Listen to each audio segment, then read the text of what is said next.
Boom. We are live with Mike Commito. He's been on the show so many times. He's practically family at this point. Mike, welcome back, buddy. How's everything shaking in your neck of the woods? It's, doing great, James. Thanks for having me back. It's great to be back. Hell yeah. Dylan, this is obviously your first time, I think, on with Mike. So yes, it is actually. It's always a fun time. Mike is a Suffering Leaf fan, just like we are. So he fits right in with us. Don't worry. Absolutely. But I got to ask, my friend, last time we talked, the book was in the works. Yeah. And now the book is here. The book is Leafs here, 365, man. How does it feel to have that one on the shelf? Obviously, I know you have the first period and second period of Hockey 365. Third period probably still coming. But how does it feel? Leafs 365, it's here, it's tangible, it's in your hands.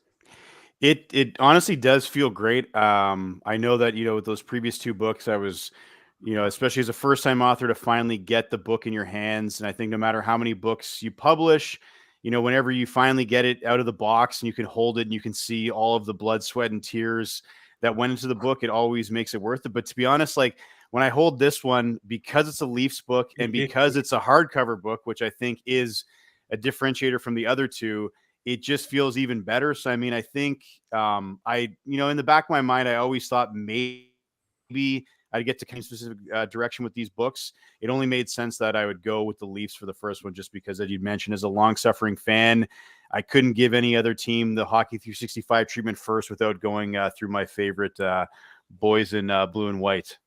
Of course. Now, I know I haven't been on with you before, so I guess my question is, and I don't know if you've obviously talked about this before, why are you writing about the Leafs? Well, so I mean, that we had done the first two books, and I guess maybe just to back up a little bit for yourself, Dylan, and for any of the viewers and listeners that don't know the concept behind the series, but it's Hockey 365, so it's 365 short hockey history stories, one for every day of the year. So each book kind of tackles whatever happened on October 18th. So this game happened, or this player reached a milestone on October 18th back in 1972. So we did two books like that, kind of just taking, all hockey that we could possibly throw into it. Everything in the NHL from the early period up until the most recent times, international hockey, women's hockey, when I could find some information to include. And then from there, we were like, the third period obviously makes sense. We know that you kind of have to finish off regulation, but going into that, they do take a lot of work to do. And the compromise that I had with the publisher is that, maybe we could do a shorter book. That's like the stories are a little bit shorter, but maybe we just focus on one team. And for me, that team has to be the Leafs because they're my favorite team. And so I pitched them that I'm not ready to do a third period. They weren't ready to do a third period either, but maybe let's do a Leafs 365. And that's kind of what we agreed on not this time last year, but not that much farther back. Right. So I started writing the book last year in the spring of 2022. And here we are just over a year later. It's on shelves, and it's hopefully going to be in stockings and under the tree and holiday wrapping fans in the coming months. Absolutely. No, it definitely will be. It'll be a book that'll be under everybody's tree. I got to ask the questions. You go into a Leafs book like this, obviously you're well known within the hockey aura now. Everyone knows you. You're talked about on the Merrick Show and, 32 Thoughts. They bring you up quite frequently now too. Was there anyone you got to speak to for the Leafs book that was directly related with the Leafs? Now, I have not gotten my copy yet. I will be getting my copy. I am a little lazy, just too much stuff going on, but I will be getting my copy and obviously going through it. But for everyone who hasn't got one yet that will get one, did you get to reach out to people and actually pick people's brains? I know you have for the other ones, but this is Leaf related. So this is kind of hitting close to home for you. Hopefully you got to talk to some actual players and coaches and staff and bring some stuff to life that maybe you were like, I know this might have happened, then confirm it. Yeah, no. And I mean, I don't want to spoil it for you or anybody, but because of the format of the books, as much as I will try to talk to some people when I can, it's just, it's so time consuming to schedule and line up these interviews for stories that are so short. So, I mean, I've been able to take interviews that I've done in the past. So there's a story in there that I kind of based off an interview I did with Dave Keon, who's obviously a Leafs legend. I interviewed him for a different story that I'd worked on previously, but having a conversation with Dave Keon was honestly a career highlight for me. So I pulled some of that story into some of these stories in the Leafs book. But you mentioned the Jeff Merrick show. Jeff Merrick was somebody I did interview for this book because I remember on his show, I think even going back to Merrick versus Wyshynski, he had talked about like how one of his first jobs was at Park Lawn Cemetery, working at the graveyard. And so one of the stories in the book was when Harold Ballard was buried in 1991. And I remember Merrick saying that was his first day at the cemetery was Harold Ballard burial day. Oh So my God. I found the evidence to verify the date happened on that particular day, but I thought getting Merrick's take on what it was like, he didn't bury Ballard's per se there with all of the hullabaloo that was going on. I ended up finding a pretty interesting story that, the Ballard family had told the media that it was happening somewhere else. So they all went to this different church, but really the funeral was happening somewhere else. And then they went to Park Lawn and he was buried there. So nobody knew where his final resting place was until afterwards. And so to be able to talk to Jeff and have him confirm that, and then kind of talk about what it was like to start your first day of work, knowing that you're burying this man who's such an important part, but also a huge curmudgeon in Leafs history, was kind of great. So I got to include a little bit of those, but I think just for the sake of expediency, I relied on a lot of like past research I've done, past interviews. Love to have interviewed more folks, but I think just trying to do this on top of work and family, I took what I could get. Absolutely. Now, obviously, a lot of research goes into this. Like, how long was this process for you? And obviously, you probably had a bit of a time frame from the previous books, but how long was this time frame for you to actually put everything together? So I'd say these books usually take like a good year to put together. And I mean, that includes, I'm basically researching and writing nonstop for, anywhere between 7 to 8 months to get that first draft together. I'm pretty much writing every day. I found that having done this now 3 times, and I'm currently doing a 4th time, but we'll talk about that later. I know how much time I need. And so the longer runway I have, the less stressful the experience is, and I can really kind of enjoy it. So I have a schedule of like, I know that, for the next, I guess like 7 months, I have to write this many stories a day if I want to get all 365 done in time for the first draft. And then after the first draft goes in, I've got a month or so to kind of just relax and chill out. And then we start which is always the scariest time, because that's when you share your work with somebody else for the first time and you kind of find out like, did any of these stories make sense? Like, how do these read? I was writing them, feverishly to try to get them out there and doing my best, but ultimately, until you release it into the world, you don't really know how they're received. So then you go through that process, the proofreading process, the layout, all of that stuff. So like, it's always kind of in the background, even after you've done the writing, up until from basically, March until June when we locked in the book. And that was basically when I was done with my official duties with Leafs 365. But then after that, you're just waiting to get the book, hoping that you don't you go back through an old draft and find something that you made a mistake on. So it's a labor of love, but I would say the first 8 months or so are really when the book comes together. But you're still working on it for months and months after that until it finally hits bookshelves. All right, I've asked you this question about the other 2 iterations of your Hockey 365s. So I'm going to ask you on this one. Obviously, there's a lot of Leaf stories, a lot of different ones. And I know, like you said, time-consuming, family commitments. Is there anything that you've stopped over the past maybe couple of months, now that everything's put away and it's on the shelf and ready to go, that you said, man, you know what? That's one that if I do a second one of these Leaf books that I'll have to put in. Because I remember for the first book, you were like, there is a lot of things that I was like, oh, I should have put that in. Then the second one, you said, you know what? At least I know now there's a third one coming where I can gather those ones too. Yeah, I mean, to be honest, I think it's kind of more like having, you kind of get tunnel vision when you're doing it, and you're just kind of chipping away and trying to get as many stories as you can. And what I'm finding, I think for sure, is that there's a lot of players that I had inadvertent blind spots for, not because they didn't do anything significant in Leafs history, but maybe there was something else that happened that day that trumped them. So like, I think back and, I'd love to go back and do a second volume of Leafs 365. And I think try to like now knowing that I've spent, you know, a lot of time on players from my era that I grew up watching, like Wendell Clark, Doug Gilmour. I think even, you know, in the era before my Leafs fandom, Salming, Sittler, Yes. Mahovlich, like these guys loomed large just from, you know, my mom was a big Leafs fan. So the big M, Frank Mahovlich, was her favorite player. Obviously, when you're focusing on championships, we know that we can only kind of deal with what we have up until 67. So like you have to kind of like cater to those stories. So Yeah. I just know that if when I have the opportunity, hopefully to explore this again, it's just to kind of go into it, maybe not necessarily focused on trying to find the dates off the hop, but like saying these are the players that I would like to really focus on more, and how do I find dates that maybe fit in more Nazem Kadri stories, or like I need more Brian McCabe stories. How can I kind of go about doing that? And I think, you know, there are a lot of those players are highlighted in different ways, but I think you write all these stories, you amass this collection, then afterwards you're like, huh, you know, maybe I'm missing this one piece that I would have loved to include it, but for whatever reason that day, something else kind of superseded that event. And I'm still happy with what I've put together here, obviously, but I just know that, to your point, there's always something where you're like, that's right, that did happen on that day.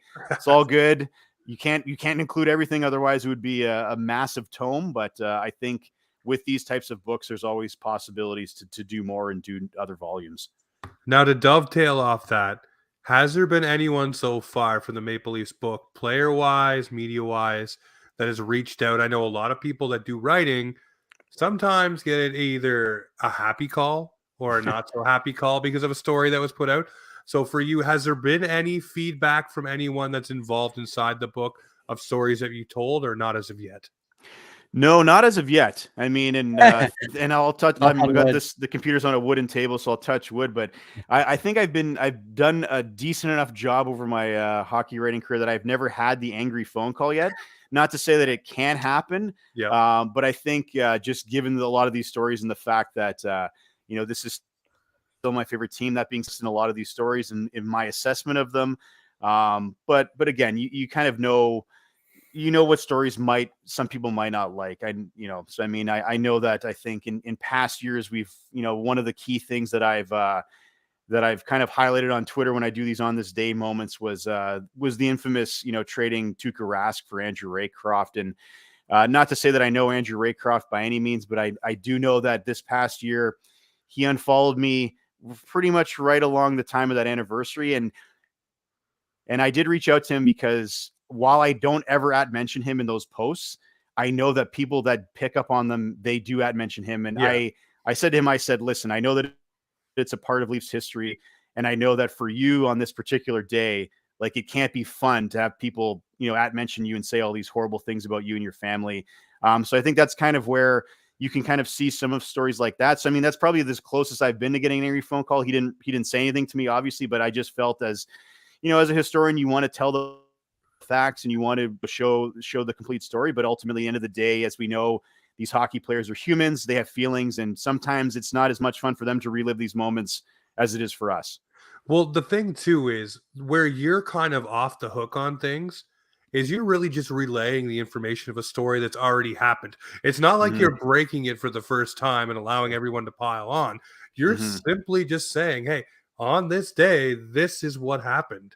It's Yeah. not, I didn't create this.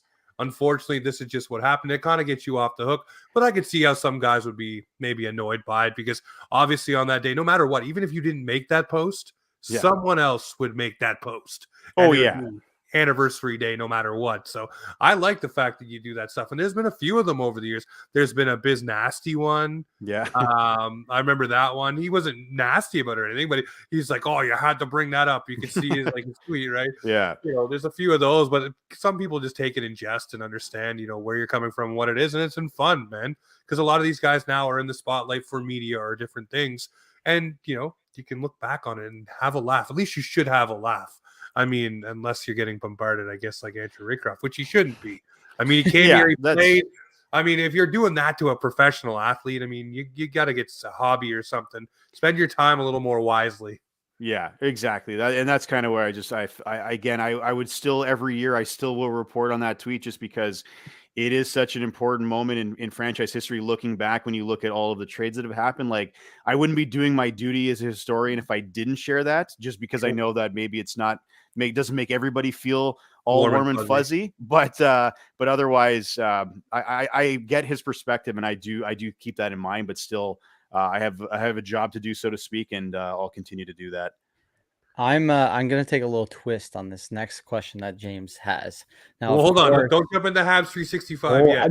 I was going to ask a little twist of it. I was like, of course, in my personality, I wouldn't want to write about the Habs, but do you think that there will be a series of other teams heading into, like, obviously, is your plan to have a series of books and teams going forward, or what is your overall plan with the books? That's 31 more books. Yeah, that's a lot. That's a lot of writing. Well, I mean, he can't really write about Seattle and Vegas too much, but man, there's been other iterations of those teams, and that's true. Things they've been involved in. I mean, you can definitely find some stuff. Yeah, but I think from the publisher's perspective, it's very early because the book just came out. But I think the idea is that a team packaged book, you have that fan base that you can obviously market that book to. So in many ways, there is a larger market, especially with the obviously the popular long-standing original 6 teams, so to speak. Yeah, even just the original 6 teams. Yeah. So like knowing that like Hockey 365 appeals to everybody, but it doesn't appeal to Canadiens fans or Leafs fans or Bruins fans. It's like, I mean, there's some of those stories in there, but it's not for those fan bases. So I think what the true test of this, this experiment will be how Leafs 365 does, and then how the Habs book does next year. And I think, again, that's the 2 biggest hockey markets we could go after first. Of course. If those do well, then I think it does kind of open the door to an original 6 continuation, whether that's just all of the original 6 teams focused, or again, there's enough between the remaining 4 teams that like it would be a natural progression to maybe do Bruins 365. Again, I have not had those conversations with the publisher yet. I think it all hinges on how this book is received and how the next book is received. But I am already thinking about that for sure. So we'll see. So tentatively, yes, that is the plan. But I don't think I'm speaking out of turn by saying we haven't even just yet. Yeah. Well, wait and see approach for sure. But at least the good thing is he talked about Seattle a second ago, and it really got me thinking. I mean, if you did happen to write a book for every team and you did one maybe a year, that would give you 32 years of history for Seattle at that point. Yeah, you have a very solid base. That's right. You just have to schedule it properly, right? Vegas, Seattle at the end of that 3 decades of writing, and then you're good to go. And then how many more teams will be there by that point? We'll see. So, well, and then you just keep spacing it out. I mean, it just work perfectly. But no, you mean the Habs 365 book, obviously being Leaf fans, it still is fun to deep dive into the history and find cool stories and all of that stuff. You made the Maple Leaf copy a hard copy, like a hardcover book, a beautiful book.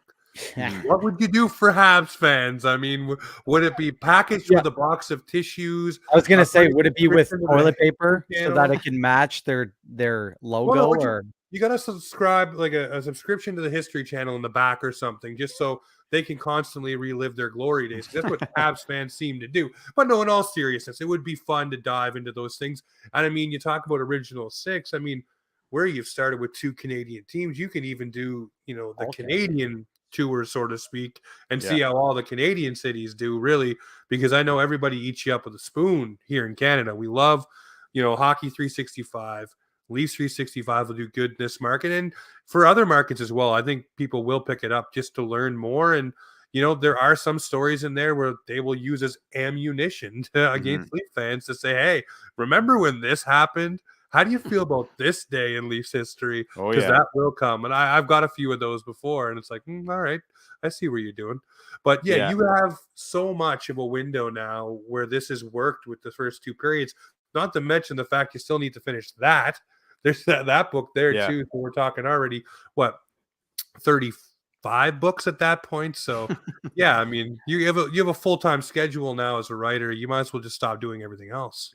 No, I know. I mean, that's when you're laying out that 32 book timetable for me, I'm thinking I don't know if I can keep the full-time job and write all those books, but we'll see where it gets. I think the thing I would say about Habs 365 is that obviously I think we can poke fun on the show against towards Habs fans and vice versa, but I think what I realized going into that was that like nobody is going to want to read a Habs book that's written overtly by a Leafs fan. So I've deliberately checked like my baggage and my perspective at the door, because I think if you're a Habs fan, you're not going to want to hear this Leaf perspective throughout the entire book, kind of criticizing these moments and hamming it up on some of these things that are admittedly, low points in franchise history. So I've tried to kind of be a neutral party when I've been doing this book. And I think that's helped because it allows me to kind of take a step back, search, really kind of try to appreciate the franchise for what it is. It has given me, I will say this,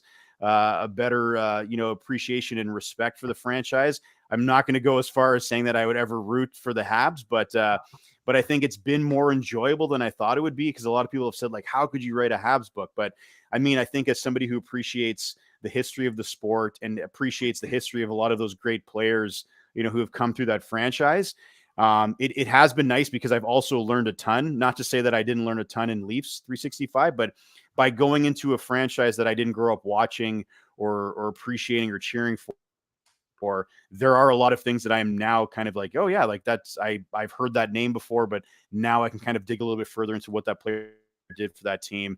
And so that has been great, but certainly I'm almost done the first draft of that book, but it's the joy I felt writing Leafs 365 is unparalleled to Habs 365. I think the overall approach to the book is better in your sense, because you're not that Leafs fan writing an opinion about the Habs team. Mm-hmm. You are just getting all the facts set straight and writing about the book. I think that's actually a really cool concept about the book. A random question that popped into my head, obviously from your previous 2 books, outside of Canada and the US, do you know where your book has like sold the most? So you kind of like where the book has sold? Sold the most, yeah, sorry. That's a great question. I actually don't have much stats. of the sales data. Like I get my royalty statement that Yeah. tells me, how much I'm getting back. $5 million. Yeah. No, I mean, if I was getting back that much, then I would be doing these books full time for sure. But no, I don't get sales breakdown. I'm sure the publisher would have that info. But yeah, I would be curious to see like how like far has Sweden or something like that, like where hockey is popular. That was just something that randomly popped in my head. No, it's a great question. I wish I knew more and had more insights into that. No See, problem. Now you can play that with the publisher and say, hey, listen, if we have some hotspots, I got to do a book tour here. I got to go. We got to get a bus going. We got to get things rolling here. I really got to get out there with those books. And I mean, Leafs 365, I mean, geez, man, I can only see it, man. Just touring around the city and stuff like that, just going to all the different Indigos and Chapters and Coles. And man, fans would line up. If they lined up for Steve Dangle in his book, they would line up further for you, my friend, because obviously it's all historical dates and things like that, which is wicked. But speaking of historical dates and all that fun stuff, our friends over at the Hockey Podcast Network, they've got a historic agreement with DraftKings, as you see down at the bottom. And the NFL season is going strong, and DraftKings Sportsbook is hooking new customers up with an offer that's even stronger. Bet $5 and get $200 instantly in bonus bets. And DraftKings isn't stopping there. All customers can take advantage of a sweetener offer every game day this October. Get in on the greatness. Download the DraftKings Sportsbook app now. Use the code THPN. New customers can score $200 instantly in bonus bets when you bet $5 on the NFL. That's code THPN only on DraftKings Sportsbook, an official sports betting partner of the NFL. The crown is yours. Gambling problem? Call 1-800-GAMBLER or visit www.1800gambler.net. In New York, call 877-8-HOPE-NY or text HOPE-NY 467-369. In Connecticut, Help is available for your problem gambling. Call 888-789-7777 or visit ccp.org. Please play responsibly on behalf of Boot Hill Casino and Resort, licensee partner Golden Nugget, Lake Charles, LA, 21 plus. Age varies by jurisdiction, void in Ontario.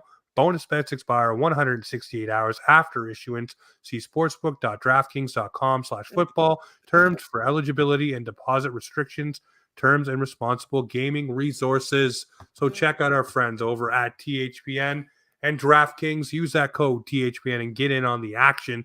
Speaking of the action, Mike, there was a lot of it on the ice. Now, we are Leaf fans, so we'll shift from Leafs 365 to the Leafs in the playoffs in 22-23. How did it feel getting to the second round? Well, we know what happened, but we got over the hurdle. And it was a young guy in Matthew Nyes feeding the puck to John Tavares to send the Leafs to the second round. What was your instant reaction in that moment? So at that moment, I was the only one awake in my house. My wife and 2 daughters were in bed. So I had like the muted claps in the basement and like the muted like cries. And then one of my buddies who lives just down the street from me, like literally at the bottom of the hill, he's a big Leafs fan. And he's like, do you want to go have a beer in the road, like to like celebrate this win? And it was like whatever, it was like 10 o'clock. I had to go to, I think I was going to Montreal the next day. I was going to Montreal the next day. So I knew I had to catch an early flight, and I was about to say no. And I'm like, wait a minute. Like The Leafs won. I could sleep the next night. Like the Leafs just finally got out of the first round for the first time, like in almost 20 years. So like, let's go outside on the road. And we just got on the road and we hugged like under the streetlight, because it was like, this was like 20 years of like pent up, like anxiety and like depression just kind of gone.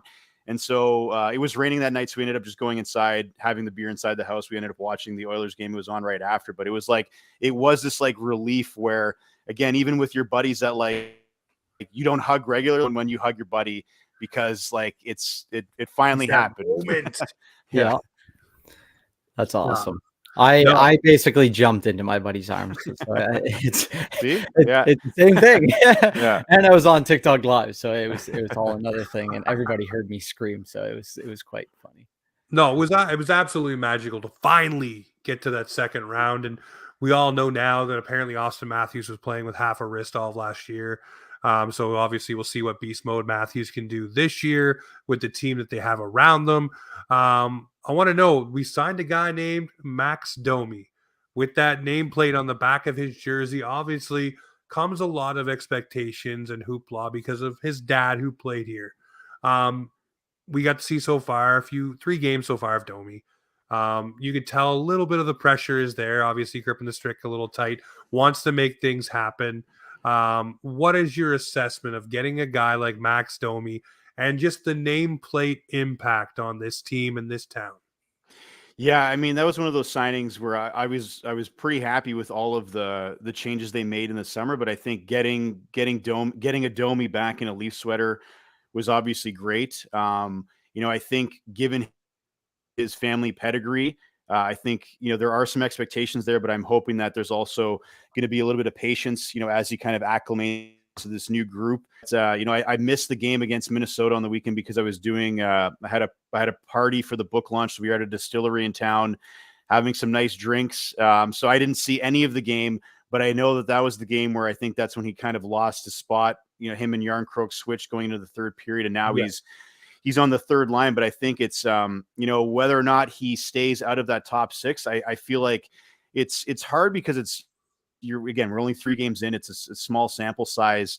But I think it's just, Leaf fans, we expect a lot, and we want to see everything kind of click at once and start to go on this tear. And I mean, I think we've been spoiled already with Matthews having those back-to-back hat tricks, and obviously the wrist is looking pretty good. But I'm just kind of hoping that with Domi, he's given that chance to click, and that, him kind of getting relegated down to the bottom 6 is maybe just part of the process he's going to have to go through in order to reclaim that spot in the top 6. Or maybe he still finds that spot that, he still contribute very valuably on that third line. And again, if you can have that lethal scoring throughout your top 6 down to your bottom 6, like that's what the team is going to need come playoff time. So if he can find his role in that bottom six as well and provide that depth scoring, then that's also not a bad thing. But again, I just worry with the lofty expectations with a name like Domi that we just kind of give these guys, even with if it's Bertuzzi, just some time to kind of gel with this new roster again. As much as the preseason, kind of gives some of these guys the opportunity to get together, it is still just preseason until you're in, battle mode in the regular season. It's going to take some time. So I'm willing to kind of give him a longer leash. But I think that's kind of one of the things where if you're looking at, some of the stuff that you've seen so far, you kind of keep an eye on the new guys just to, because obviously that's where the spotlight is shining right now. So you mean you're not like the rest of Leafs Nation and are expecting him to be traded? Okay, got it. No, yeah. I'll give him another game. Okay. Oh, there you go. 4 games. The 4 games Yeah. you get the boot. I always say, wait 10 games, see where everybody's at, see where things start to shake and fall to. It's not bad to have a third line, and we all know this is going to happen. It's probably going to be Domi, Holmberg, and Yarncroke. We know Fraser Minton isn't long for this team for the full season. Mm-hmm. Not saying he looks horrible or out of place like every second, but you could tell that he needs a little bit more size and just to go and destroy worlds down in the WHL. But Domi on that third line, you're right. Depth scoring would be huge because you'd have a guy like that there. And I do believe that Matthew Nye should be on that second line. The way that he strips pucks and battles hard and is just like the prototypical power forward we haven't had for a long while. He deserves to be up there with Nylander and Tavares, and I think you'll see it pay off tomorrow night, starting with Florida. But with Domi, the nameplate value is hard to escape because everybody expects you to be like your old man. Because first thing people do who didn't see Domi play for other teams is go and look at, okay, what does his dad do? Okay, so he's going to fight. This guy's going to be a scrapper. No, he's not. He's actually pretty skilled and can pass pretty well. He hung real good with Nylander in the preseason. But so many people just don't see that. They see the name Domi and expect fisticuffs and, just brutality. But he does have a pretty good chirp game, and I've heard that from around the NHL. So I'll take that any day of the week because the Leafs have been pretty quiet in that regard. No, it's funny because that chirp game is, again, I don't want to go back to Habs 365, but like there's a story in that book, and I'll tie it back to the Leafs, where it's the game where Kapanen, the Habs are on the power play, and Kapanen, Petrie, I think, shoots the puck. It hits Kapanen's stick. His stick shatters. He throws one of the pieces at Petrie, and then they give Petrie a penalty shot. Petrie goes in. He scored a penalty shot, gives the Habs the go ahead, or at least a tying goal. I think it was a tying goal. But then the camera pans to the bench, and you just see Domi like leaning over the bench, like, "Attaboy, Kapanen, you fucking idiot." And that just for me is like, I know that that's not the important part of the story, but I just like that moment is immortalized. Just like you could read his lips so clearly. That's what he's saying. So I put that in the book. I didn't use the F word because it's still trying to market to the younger group. But anyway, I appreciate his chirp game. So I know that he has that, but I know that he also has, some dynamic offensive skill as well. So he's not exactly a chip off the old block. I think he brings a lot more to the game as well. And I'm just, like I said, willing to kind of see him kind of get acclimated and where he can take it. It takes a while for teams to click. What are your thoughts on Revo so far? Of course, you love the chirp game, but I think he just brings another factor to the game altogether, in my opinion. Yeah, I was I was a huge fan of the signing. The term is obviously one thing, but I just, I've always been a fan of what Ryan Reeves brings to any team he's on. I've had the chance to interview him in the past, and he is a character and he is a human quote machine. I also do like the idea of hopefully him bringing, I think some of that culture of accountability to the team that maybe has been lacking in previous years. Not to say that they don't have a strong leadership group, but I think bringing that voice and the way that he kind of commands a presence on the ice to the locker room, I think is a good thing. I do love that after every game, they're congregating around his stall and what he has to say next, because it's only going to make the rematch against that team even more interesting. Because again, you saw in the game against the Blackhawks, there's a lot of chirping going on between him and Corey Perry. I think Corey Perry is also smart enough to know that he's not going to win a fight against Ryan Reeves, but when they play again, and at some point, like, it'll be interesting to see what happens, because and I think I was talking to some guys earlier about this, and it's like we've had that sandpaper fisticuffs element on the team before with guys like Wayne Simmons and Kyle Clifford, but I think it's just Revo embraces that, and he embraces the spotlight. He's always had that flair to his game. I think about that time in St. Louis where, he fought somebody on Dallas and he's blowing them a kiss as he goes to the box. I mean, like, he likes that attention, and I think he feeds off of that. So I think, there's definitely questions about, what his effectiveness will be outside of those intangibles he brings. But I think as long as, he's not getting his head caved in when he's on the ice, then I think he still has a valuable role to play when it comes to building that culture on the team, but also still finding ways to contribute in the time that he is on the ice. Yeah, he's a fighter, but he's also the glue in the locker room, which means so much to this locker room in general. There's 2 points for me with Ryan Reaves, and I look at it. It's the energy he brings and the ability to deflect. So with the media, everybody's going to see him after the Chicago game. Before, it was going right after Marner, Matthews, Tavares, Nylander. Why'd the game? Why'd you guys lose? This, that. Everybody's now going to Revo every single day. It's always something. It was Jack-Eye in the Montreal game. It was, I forget who we fought in the Minnesota game. Hartman. Marcus Foligno. Foligno, yeah, sorry. And then, again, it was Perry. Every game there's something to talk to him about, which takes pressure off of the Stars, which is great. The other thing, though, like you said, Mike, the accountability maybe is there in the locker room, but on the ice, guys weren't really sticking up for one another. You've seen it so far in 3 games. If there's a scrum, guys are jumping in, whether it's the new guys, whether it's Matthews in the Minnesota game, jumping in there and getting in the scrums. So those things matter with Ryan Reaves, because they know that if someone takes a liberty or a shot, he's coming out next shift when that guy's out there. He's checked the number, and he's going to make their life a living hell on the ice. He will do that. And that makes a lot of the other guys feel better. And I'll say it till I'm blue in the face.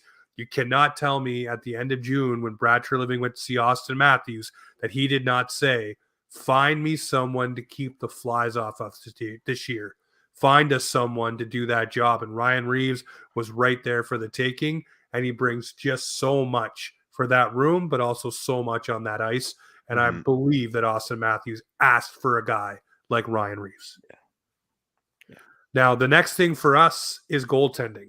Now, Leafs Nation right now is on fire. Goaltending is the worst it's ever been since before the Dubas era. This is the worst we've ever gotten up. Babcock was the coach the last time we had this many goals. Guys, it's October. The league is kooky dukes to start out. Okay, Vancouver's piling up goals. All kinds of different teams are doing really well to start.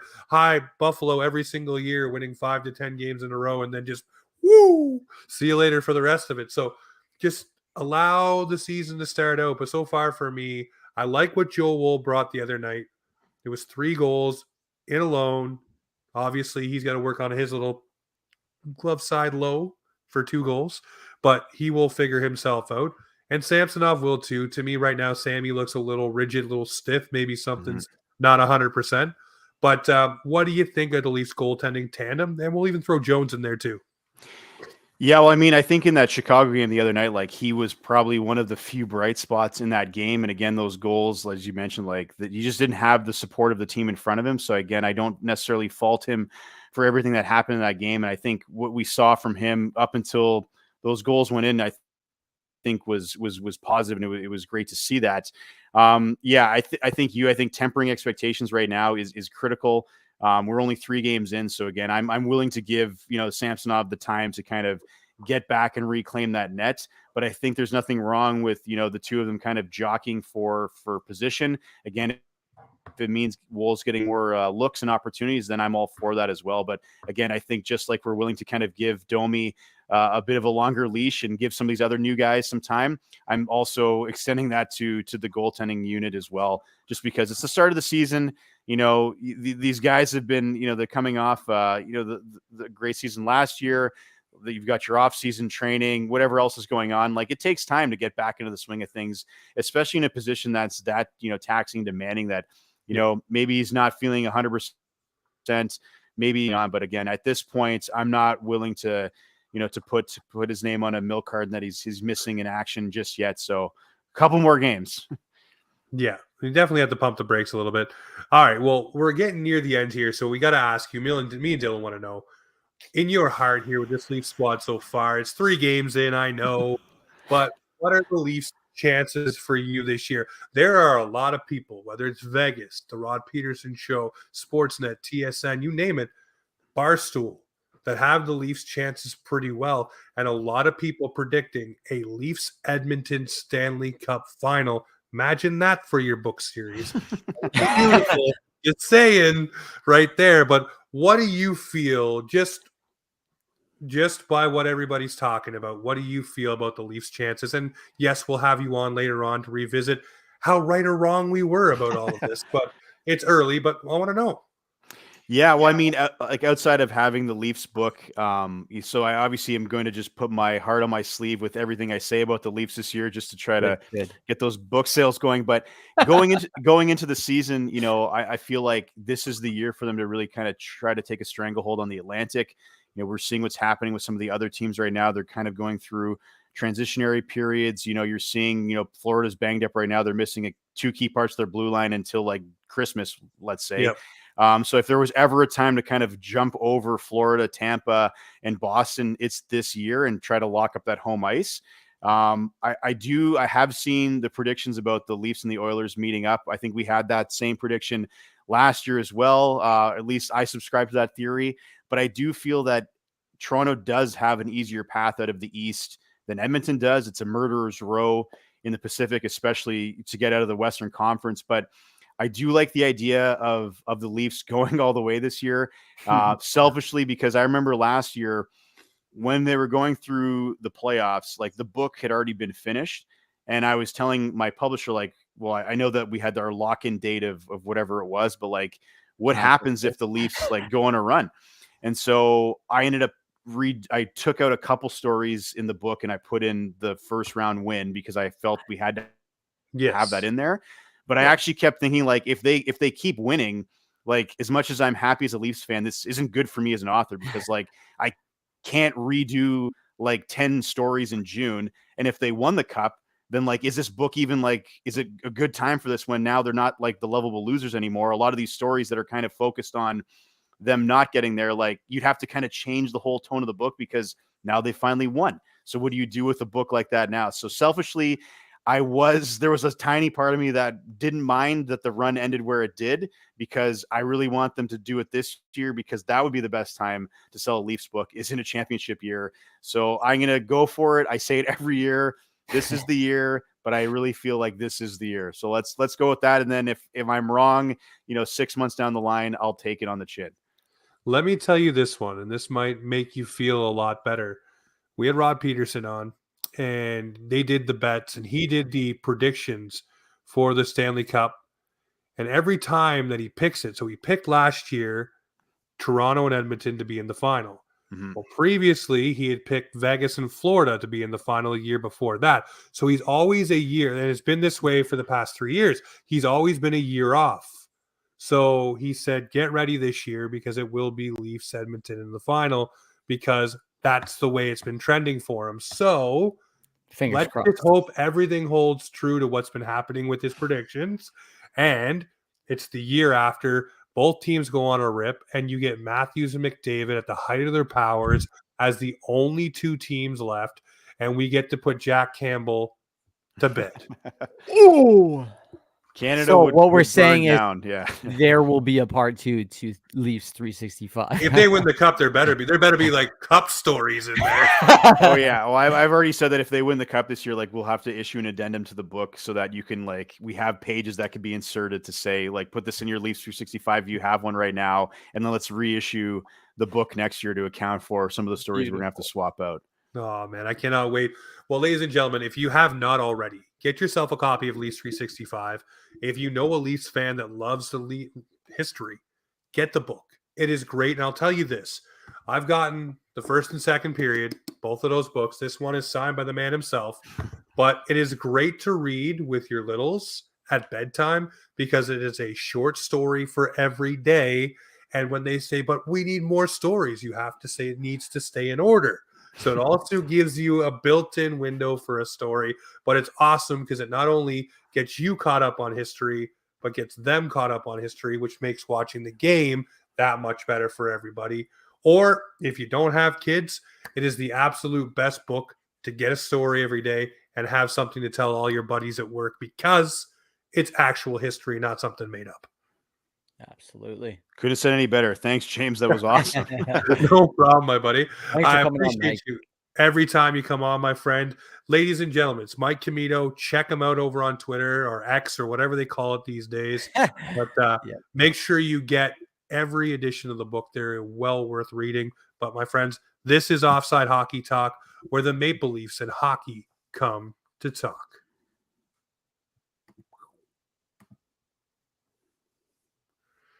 We are clear. Sweet. Awesome. Thanks, guys. Thanks, Dylan. Thanks, James. That was great. It's a pleasure meeting you. Yeah, I'll have to go grab a copy now. Yeah. I'm sure. I'm sure I've seen it, but